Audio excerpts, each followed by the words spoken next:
Baik, Bismillahirrahmanirrahim. Assalamualaikum warahmatullahi wabarakatuh.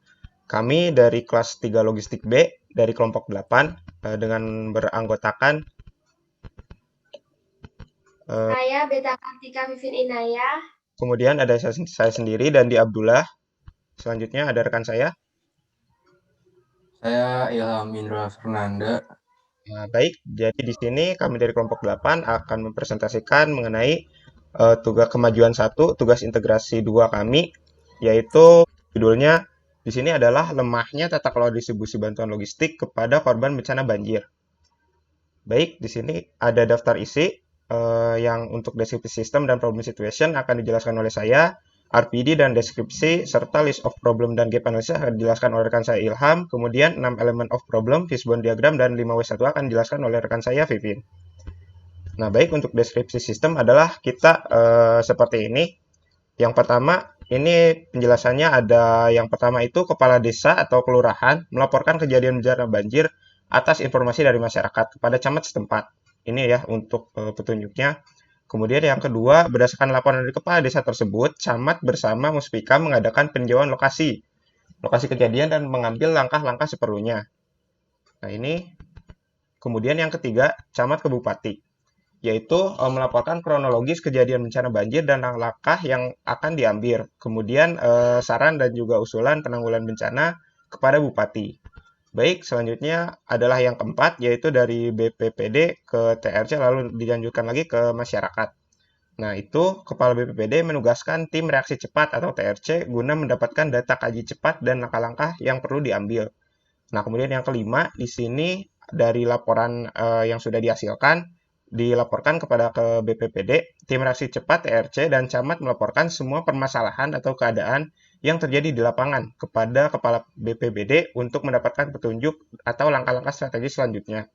Kemudian yang keenam, ini dari usulan ya, usulan ke Bupati, itu adalah BPPD menindaklanjuti dengan usulan pemberian bantuan atau santunan dari Badan Penanggulangan Bencana Daerah melalui nota dinas kepada Bupati. Nah, selanjutnya yang ketujuh ini dari Bupati ke BPPKD itu adalah diajukannya pencairan bantuan atau santunan tersebut kepada Badan Pengelola Keuangan dan Kekayaan Daerah BPKKD. Nah, selanjutnya yang kedelapan ini bantuannya adalah didistribusikan kepada masyarakat korban banjir ya terutama. Baik, nah selanjutnya di sini ada problem situation. Nah, jadi situasi masalahnya di sini adalah karena di Indonesia ini memiliki dua musim. Yang pertama ada panas dan hujan. Nah, terutama yang hujan ini kadang di Indonesia itu memiliki intensitas hujan yang tinggi atau yang lebat. Nah, salah satu contohnya seperti yang ada di Bandung. Ini di sini sebanyak 81.000 lebih orang jadi korban banjir di Kabupaten Bandung saat wabah virus corona yang terjadi di sejak 30 April lalu. Nah, hal tersebut tentunya menimbulkan masalah, terutama dalam ketika maksudnya masalah kepada korban-korban yang dilanda banjir tersebut, karena untuk masyarakat yang terkena banjir tersebut mungkin harus diungsikan dan sebagainya. Nah, setelah diungsikan mungkin mereka itu sangat memerlukan yang namanya kebutuhan pokok seperti makanan, pakaian, dan sebagainya. Di sini bantuan logistik sangat dibutuhkan untuk penanggulangan bencana, khususnya pada saat terjadi bencana. Nah, tentu saja di sini yang bertanggung jawab atas kejadian tersebut adalah Kepala Pelaksana Badan Penanggulangan Bencana Daerah atau BPPD. Nah, di sini masalahnya di sini adalah ada salah seorang korban banjir, Nur Aini yang berusia 52 tahun, warga Kampung Uwak. Jadi intinya beliau ini mengatakan bahwa belum sama sekali menerima bantuan dari BPPD ataupun bantuan dari manapun. Nah, kenapa hal itu terjadi? Padahal di ruangan sebelah pengungsi gedung Inkanas dan tidak tahu untuk siapa. Nah, di sini bantuannya sudah ada, sudah tersimpan di ruangan sebelah pengungsi gedung Inkanas, namun tidak tahu untuk siapa dan belum didistribusikan. Nah, padahal sementara dari petugas BPPD sendiri menuturkan bahwa setiap adanya permintaan bantuan dari pemerintah desa atau kecamatan, BPPD selalu memberikan bantuan. Pemberian bantuan tersebut sesuai permintaan dengan melihat ketersediaan stok barang yang ada. Tidak adanya permintaan bantuan yang melebihi stok barang yang ada. Nah, ini menunjukkan bahwa bantuan yang tersedia sangat mencukupi. Namun kondisi yang terjadi, masyarakat mengalami kekurangan bantuan. Hal ini dapat terjadi dikarenakan lemahnya tata kelola pendistribusian Nah, di sini karena lemahnya terkelola pendistribusian, bantuan pada saat kondisi abnormal. Kondisi abnormal dan kebutuhan dari masyarakat yang segera terpenuhi membuat prosedur permintaan bantuan tidak dapat berjalan dan lancar dan lambat. Prosedur yang hierarki menuntut proses yang seharusnya dapat berjalan dengan cepat menjadi agak lambat. Oleh karenanya, dibutuhkan prosedur yang dapat diproses dengan cepat, tepat, dapat dipertanggungjawabkan, dan menjamin pelayanan publik tersalurkan dengan baik. Nah, itu untuk problem situation-nya. Kemudian di sini ada RPD dan deskripsinya akan dijelaskan oleh rekan saya Ilham.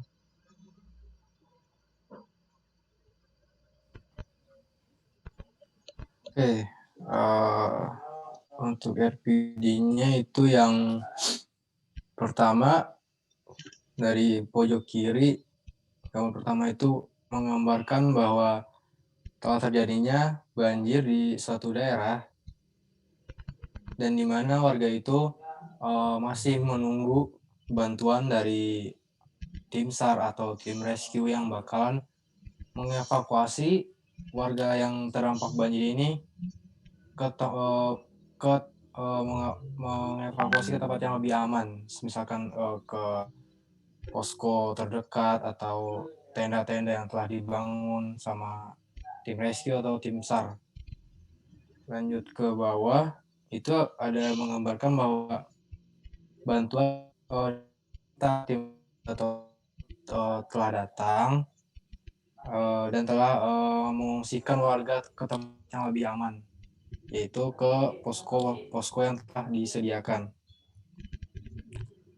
Di kesampingnya itu menggambarkan warga yang terdampak banjir yang berada di rumah.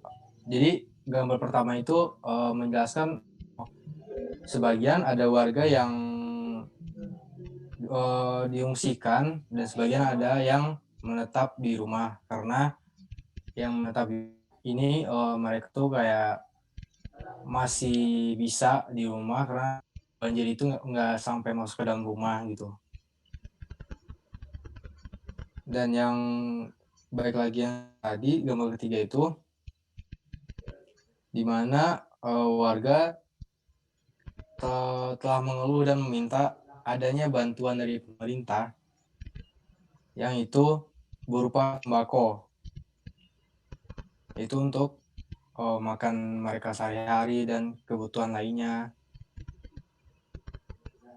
agar tetap bisa makan atau hidup di tengah bencana yang sedang mereka alami. Lanjut ke sampingnya itu menggambarkan bahwa pemerintah telah siap dengan kucuran dana yang dana itu yang bakalan dialirkan untuk membeli sembako yang diminta oleh keluarga tadi. Lanjut ke atasnya itu ada gambar gudang yang dimana gambar ini mengartikan bahwa sembako telah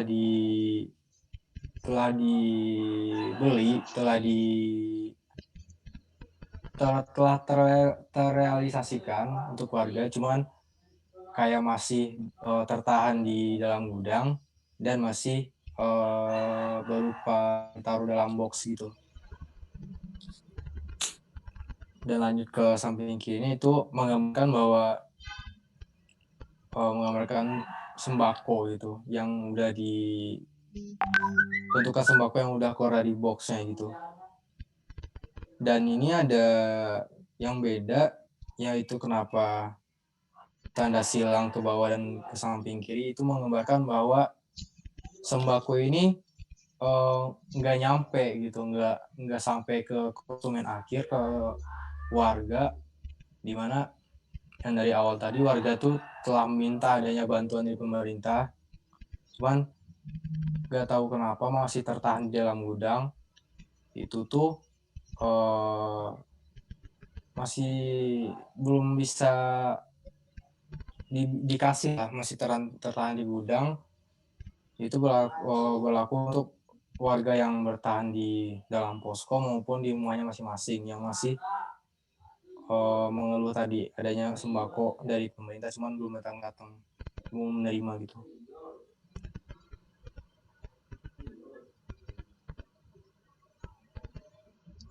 Baik, untuk list of problem dan gap analysis masih akan dijelaskan oleh rekan saya, Ilham. Silakan, Ilham. Selanjutnya ada list of problem, yaitu masalah-masalah yang ada itu yang pertama itu lamanya bantuan dari pemerintah, tim rescue, dan tim SAR, yaitu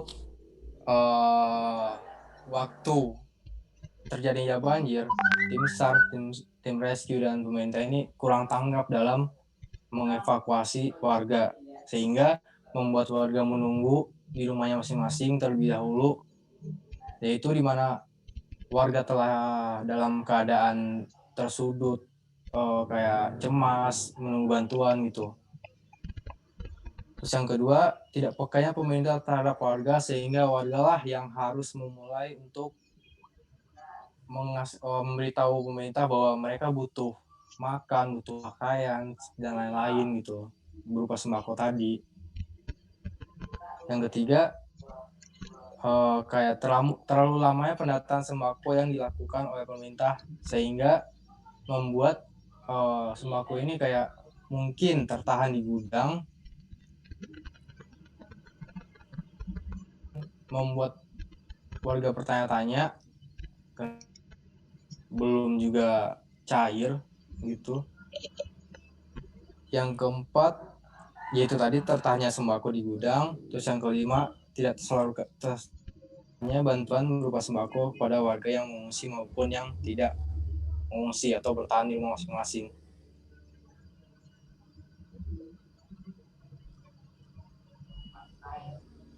Selanjutnya ada gap analysis. Oke, yang di sini gap analisisnya itu ada dua, ada current stage sama ideal stage. Yang pertama, current stage itu ada pengungsi atau korban banjir belum mendapatkan atau menerima bantuan sembako dari pemerintah. Yang kedua, tidak cepat tanggapnya pemerintah, tim rescue, dan tim SAR saat dalam mengevakuasi warga yang terkena banjir ke tempat yang lebih aman. Yang ketiga, tertahannya bantuan sembako di dalam gudang. Yang kedua ada ideal stage. Yang pertama itu pengungsi atau korban banjir sudah menerima bantuan sembako. Yang kedua, respon yang cepat dan tanggap dari pemerintah, tim rescue, dan tim SAR dalam mengevakuasi warga yang terkena banjir, sehingga tidak membuat warga menunggu dan merasa cemas. Baik, selanjutnya untuk 6 elemen masalah akan dijelaskan oleh rekan saya, Beta Kartika Vivin. Silakan, Vivin. Ya, baik. Saya di sini akan menjelaskan 6 elemen masalah. Yang pertama itu ada pembuat keputusan.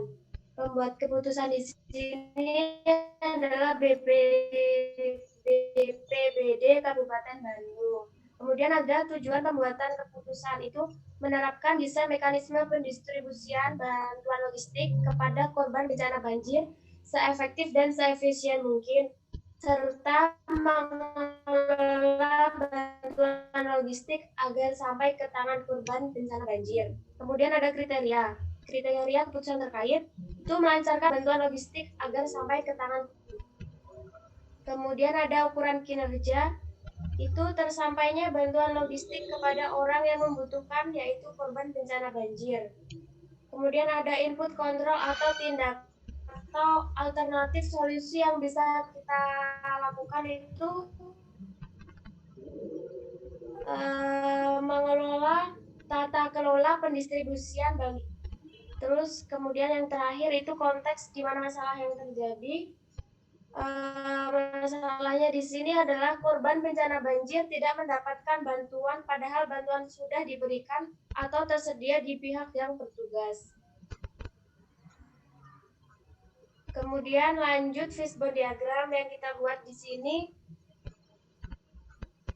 Nah, kita bisa lihat dari sebelah kanan, yaitu lemahnya tata kelola distribusi bantuan logistik korban bencana banjir. Nah, di sini ada 5S yang bisa menganalisis kasus ini. Yang pertama itu surrounding, ya, atau yang bisa kita sebut dengan lingkungan. Yang pertama, perubahan cuaca musim penghujan yang menyebabkan curah hujan tinggi dan menimbulkan banjir. Kemudian daerah itu sendiri merupakan daerah rawan yang tingkat potensi banjirnya itu tinggi. Kemudian ada bantuan logistik yang tidak merata, jadi bantuan tidak sampai ke tangan korban. Kemudian dari sisi sistem, kita ada tata kelola bantuan. Nah, bantuannya itu berupa tempat yang aman, bahan makanan, pakaian, dari sisi supplier atau pemasok. Nah, bantuan itu didapat dari berbagai pihak, yang pertama pemerintah, organisasi masyarakat dan swasta, maupun dari donatur-donatur yang membantu korban bencana banjir tersebut. Nah, dari bantuan tersebut kita bisa kumpulkan di dinas sosial. Kemudian yang bertugas adalah BPBD di Kabupaten Bandung itu sendiri. Kemudian ada skill, yaitu keterampilan. Nah, di sini skill untuk dapat membantu para korban bencana banjir itu harus bisa melancarkan bantuan logistik dengan cara menjaga mekanisme pendistribusinya atau bisa mendesain mekanisme yang efektif dan efisien agar bantuan logistik tersebut sampai ke tangan korban bencana banjir. Kemudian ada keselamatannya, yaitu menyelamatkan korban sendiri, kemudian bisa memberikan pertolongan serta bantuan logistik kepada korban bencana banjir. Lanjut, di sini ada 5W 1H. Nah, WAT yang pertama, WAT yaitu apa? Apa yang terjadi di Bandung? Kemudian apa yang menyebabkan banjir? Kemudian permasalahan apa yang dialami oleh korban bencana banjir? Nah, permasalahannya itu ketidakmeratanya atau ketidaksampainya bantuan logistik yang diberikan kepada korban bencana. Kemudian, apa yang dapat kita lakukan untuk mengurangi resiko dampak bencana yang terjadi itu kita memerlukan sebuah manajemen bencana guna untuk mencegah dan mengurangi kerugian yang timbul dari bencana yang terjadi. Kemudian, apa saja bantuan yang dibutuhkan oleh korban? Itu ada bermacam-macam logistik seperti makanan, pakaian, serta pertolongan. Kemudian lanjut. Nah, di sini ada siapa? Siapa yang terdampak bencana banjir, yaitu warga Bandung di 5 kecamatan. Kemudian dari siapa korban bencana banjir terpenuhi bantuannya? Nah, bantuan tersebut bisa diperoleh dari pemerintah, organisasi masyarakat atau swasta. Ada WER, di mana tempat terjadinya banjir Bandung. Nah, banjir itu melanda di kecamatan Dayakolot, Bale Endah, Arjosari, Bojongsoang, dan Banjaran. Nah, kemudian di mana korban banjir merasa atau mengaku belum pernah menerima bantuan. Itu ada salah satu warga kampung Uwak, Kelurahan Andir, yang mengatakan bahwa mereka tidak menerima bantuan dari pihak yang sudah mengatur bantuan logistik tersebut. Kemudian, di mana sumbangan yang diberikan itu disimpan. Nah, sumbangan itu disimpan di ruangan sebelah pengungsi gedung Inkanas. Nah, karena itu bantuan logistik tidak sampai ke tangan para korban karena ada di ruangan Inkanas tersebut. Lanjut. Kapan? Nah, kapan ini banjir itu di Indonesia sendiri terjadi setiap tahun. Kemudian banjir yang melanda di 5 wilayah kecamatan itu terjadi sejak 30 April 2020.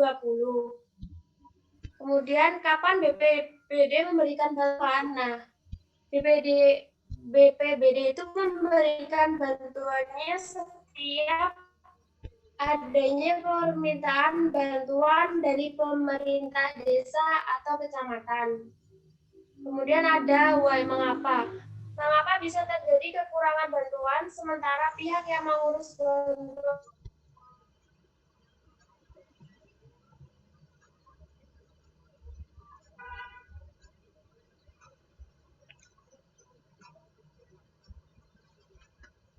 bantuan merasa sudah tersedia sangat mencukupi. Nah, di sini karena terjadinya kelemahan tata abnormal. Jadi karena tata kelola itu lemah, dirasa kurang lancar dan kurang bisa kepada para korban bencana banjir. Kemudian ada how dan bagaimana, yaitu bagaimana proses mekanisme pendistribusian bantuan itu sudah dijelaskan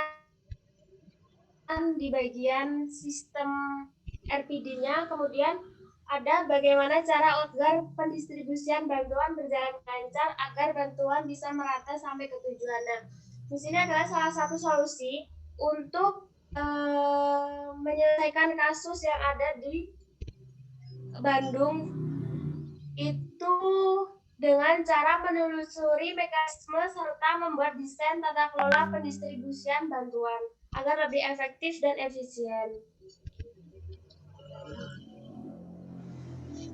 Baik, mungkin sekian presentasi dari kelompok kami. Kurang lebihnya mohon maaf. Saya tutup. Wabillahi taufiq walhidayah. Wassalamualaikum warahmatullahi wabarakatuh.